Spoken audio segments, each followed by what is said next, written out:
अस्सलाम वालेकुम। आज हम डीएसए का पास्ट पेपर सॉल्व करने जा रहे हैं। इसको टू पार्ट्स में कन्वर्ट करने वाले हैं। पहला शॉर्ट क्वेश्चन पे बेस होगा और दूसरा लॉन्ग क्वेश्चन के वन वन पार्ट पे होगा। पहले वाला है कि आपने यहाँ पर थ्री डिमेंशनल अरे का साइज फाइंड करने के लिए उन्होंने आपको दिया हुआ है हर चीज़। ये एक न्यूमेरिकल है, ठीक है। इसको सॉल्व करने का फार्मूला ऑलरेडी आप लोगों के पास है। यहाँ से मैं पेंसिल थोड़ी सी चेंज कर लेती हूँ। ऑलरेडी आप लोगों के पास सारा क्या कहते हैं डेटा है, बस आपने फार्मूले में पुट करना है, आपके पास आंसर आ जाएगा। एक दफ़ा देखते चलते हैं। एक न्यूमेरिकल है जिसमें उन्होंने बोला है कि U1 U2 U3 स्टोर्ड है इन रो मेजर ऑर्डर। हमने देखा था कि जब हम 2D रे का साइज फाइंड कर रहे थे तो हमारे पास रो मेजर ऑर्डर और कॉलम मेजर ऑर्डर आ गया था, ठीक है। रो मेजर ऑर्डर का फार्मूला थोड़ा सा रो के ऊपर था एंड कॉलम मेजर में हम कॉलम के अंडर कर रहे थे। मतलब रो मेजर का मतलब है कि वो इस तरह करके डेटा सोल्व हुआ हुआ है, रो की फॉर्म में डेटा सोल्व हुआ हुआ है, ठीक है।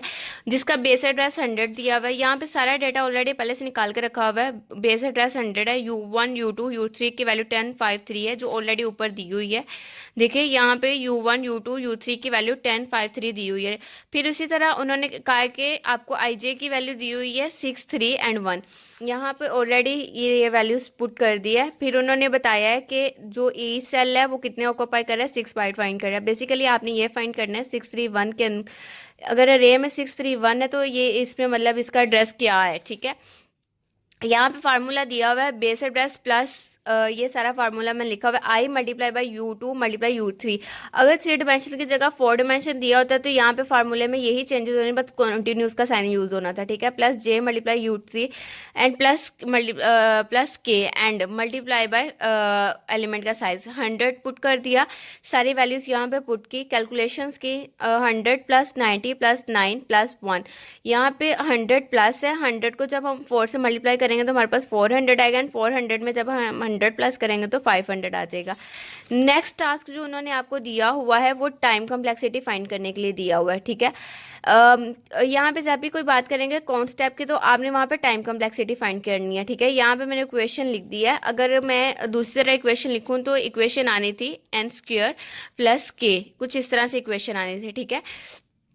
इस तरह से इक्वेशन आनी थी। अब यहाँ पर मैंने क्या करना है, आपके पास क्या है कि जी यहाँ पर ON की पावर 2 प्लस के कॉन्स्टेंट को इग्नोर करेंगे तो ON की पावर स्क्वायर एंड यहाँ पे जितने n स्क्वायर के टाइम ये जो स्टेप है वो काउंट हो चुके हैं, ठीक है। यहाँ पर भी टाइम कम्प्लेक्सिटी के ऊपर ही एक क्वेश्चन दिया हुआ है, बस थोड़ा सा चेंज करके दिया हुआ है कि उन्होंने बोला है कि प्रोग्राम है वो रनिंग टाइम इतना ले रहा है। कुछ इसी टाइप का कोई प्रोग्राम होगा जिसकी इक्वेशन अगर हम सोल्व करते तो वो हमारे पास कुछ इस तरह से आती, ठीक है। आगे हमने इस तरह ही सोल्व करना है। अभी हम देख लेते हैं। उन्होंने बताया कि ये जो n है ये इनपुट साइज है। आपने अपर लोअर बाउंड फाइंड करना है जैसे कि प्रोग्राम की ग्रोथ रेट होगी, ठीक है। Do not forget the mention constant and N not. आपने कांस्टेंट को भी मेंशन करना है और एन नॉट को भी मेंशन करना है। 4n plus N cube plus 6n plus 7 जो हाईएस्ट वैल्यू होती है हम टाइम कॉम्प्लेक्सिटी में वही वैल्यू लेते हैं। यहाँ पे मैंने वो लिया 4n की पावर क्यूब, c की पावर 4n एन नॉट की पावर क्या हो जाएगी 1 हो जाएगी, ठीक है। फोर कौन सी फोर हम सी हमारा 4 है क्योंकि 4 कांस्टेंट है एंड n की पावर एन नॉट की पावर 1 ही रहेगी एंड ये n की पावर 3 ये वैसे का वैसे ही रहेगा, ठीक है।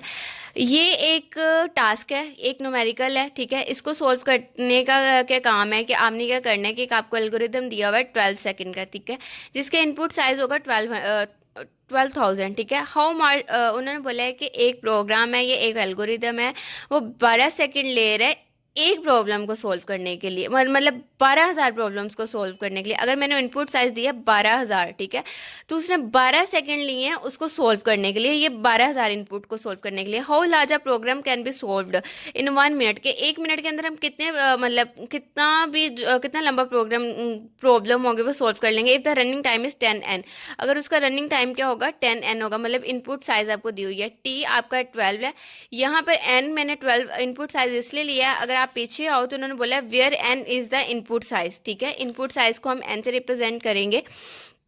यहाँ पर आपने t आपके पास 12 आ गया, n 12 आ गया। ये एक फार्मूला है, ये आपने याद रखना है। t इज इक्वल है k मल्टीप्लाई बाई 10, वेयर जब अगर हमारे पास k की वैल्यू नहीं होगी तो k की वैल्यू आपके पास 10 होगी। इसमें ही मैंने ये पुट कर दूँ तो मेरे पास 12,000 आ जाता है। अब नीचे चलते हैं। नीचे थोड़ा सा गड़बड़ हो गया था सोल्यूशन के वक्त। आप फर्ज कर लें आपके पास 1 सेकेंड 1 मिनट है, पहले उन्होंने बोला कि 12 सेकेंड में 12,000 प्रॉब्लम सोल्व हो रही हैं, ठीक है ना। तो जाहिर सी बात है 1 मिनट में आपने 10 न्यूटन तक के इनपुट साइज को सॉल्व करना है, ठीक है। तो 1 मिनट को आप मिली सेकेंड्स में कन्वर्ट करोगे, मतलब 1 मीटर को तोड़ दोगे, सेकेंड्स में तोड़ दोगे, तो मैं इसको मिली सेकेंड्स में कन्वर्ट कर सकती हूँ। 60 को मैं मल्टीप्लाई करूँगी अगर मैं 10 की पावर 3 से, मतलब 6000 से, तो यहाँ पर मेरे पास आ जाएगा 6 के साथ 3 एक्स्ट्रा ज़ीरो लग जाएंगे, ठीक हो गया। अब नीचे आते हैं, यही वैल्यू मैंने अपने टाइम के और मिली सेकेंड में कन्वर्ट कर दिया। यहाँ पे चाहे आप चाहो तो लिख भी सकते हो कि मैंने इसको मिली सेकेंड में कन्वर्ट कर दिया है, ठीक है, 10 मिनट है। अब यही वैल्यू आपने यहाँ पे पुट करनी है। टी नॉट इक्वल है के मल्टीप्लाई बाय एन के। एन ऑलरेडी आपको दूसरा एन दिया हुआ है जो है 10, यहाँ पे एन दिया हुआ है 10 एन, ठीक है। तो यहाँ पर आपके पास आ जाते हैं 60,000। यहाँ पर एन आपको फर्स्ट कर लें फाइंड करना है, ठीक है। एन नॉट आपके पास नहीं भी है, ये उन्होंने वैसे एक बात बोली हुई है कि ये रनिंग टाइम है 10 एन।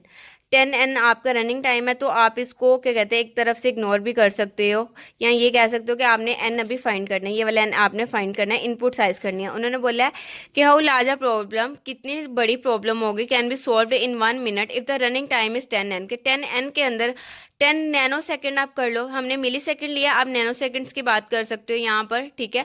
तो यहाँ पर हमने एन फाइंड करना है, जो इनपुट साइज है वो फाइंड करनी है। तो यहाँ पर के की वैल्यू आपके पास क्या है 10, तो ये यहाँ पर आके डिवाइड हो जाएगा, 6 divided by 0 divided by 10 is equal होगा एन नॉट के, एंड एन आपके पास आ जाएगा 6000 आपके पास आ गया, 0 से कट गया एंड बाकी 6000 आपके पास आ गए। ये आपका फाइनल आंसर है कि 1 सेकेंड के अंदर हम 6000 तक, जो 1 मिनट के अंदर, सॉरी 1 मिनट के अंदर सबसे बड़ी प्रॉब्लम होगी। इसी एल्गोरिदम को यूज़ करते हुए हम 6000 तक की जो 6000 तक की जो इनपुट साइज है देकर अपनी प्रॉब्लम को सॉल्व कर सकते हैं। पहले हमने कितनी दी थी 12,000, अब हम कितनी दे रहे हैं 6000 तक। उन्होंने बोला कि आप 6000 तक के इनपुट साइज को सॉल्व कर सकते हो इसमें, ठीक है।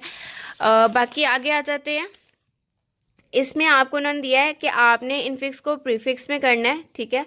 Convert the A plus B minus C multiply D into equivalent postfix. आपने इनफिक्स आपको दी हुई है, आपने इसको पोस्टफिक्स पे कन्वर्ट करना है इनफिक्स को।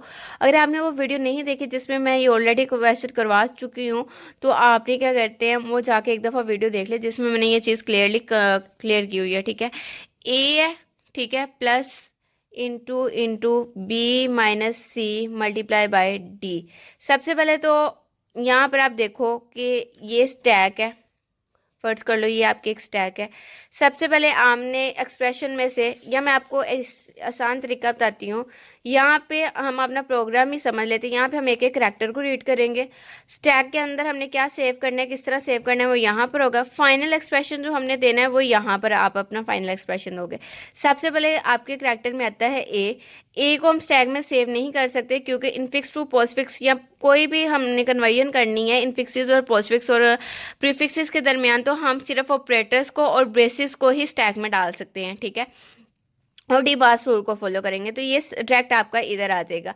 अब नेक्स्ट आपके पास प्लस है, तो हमने पहले बोला ऑपरेटर या ब्रेसिस को डाल सकते हैं, तो प्लस आपका सबसे पहले आ गया, एंड ये वाला और यहाँ वैसे का वैसे आ गया। अब यहाँ पर ओपनिंग ब्रैकेट है, पहले प्लस था, अब ऊपर इसके ओपनिंग ब्रैकेट आ जाएगी, मतलब नीचे प्लस है, ये प्लस है, एंड इसके ऊपर आपके पास ओपनिंग ब्रैकेट आ गई, एंड ये वैसे का वैसे आ गया। फिर एक और ओपनिंग ब्रैकेट है, तो प्लस इधर, ये वाली ओपनिंग ब्रैकेट इधर, फिर ये वाली ओपनिंग ब्रैकेट इधर, एंड ये वैसे का वैसे आ गया। अब आपके पास बी है, बी को आपने डायरेक्ट आपने ये वैसे की वैसे स्टैक रहेगी, एंड बी ए के साथ चले जाएगी, ए के साथ अब बी जुड़ जाएगा, क्योंकि एक्सप्रेशन में हमने देखा कि स्ट्रिंग हमारी अरे की तरह होती है, तो यहाँ पे यूं करके चलेगा ए एंड फिर बी एंड फिर आगे आगे, लेकिन स्टैक कैसे चलेगी, ऊपर से निकलनी शुरू होती है, तो इस वजह से ये हम यहाँ से निकालनी शुरू करेंगे। ए भी आ गया आपके पास, ठीक है। उसके बाद आपके पास माइनस का साइन आ गया। अब यहाँ पे क्योंकि नीचे ब्रेसेस है तो आप माइनस का साइन डाल सकते हो, नीचे कोई साइन नहीं है तो यहाँ पर माइनस का साइन यूँ करके आ गया, ठीक है। ये वैसे की वैसी आ गई। अब सी डाल दें हैं तो सी भी आपके पास यूँ चले जाएगी, ए बी सी।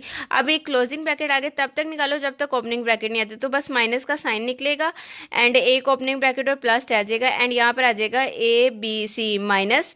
अब यहाँ पर बिल्कुल ऐसे ही आपका मल्टीप्लाई का साइन आ जाएगा, एक ब्रैकेट खत्म कर देंगे हम, मल्टीप्लाई का साइन इसमें चले जाएगा, मल्टीप्लाई यहाँ में मैं multiply braces and plus, and ये वैसे का वैसे। अब आपको बस डी रह जाएगा, डी आपका डायरेक्ट एक्सप्रेशन में चले जाएगा, A B C minus D.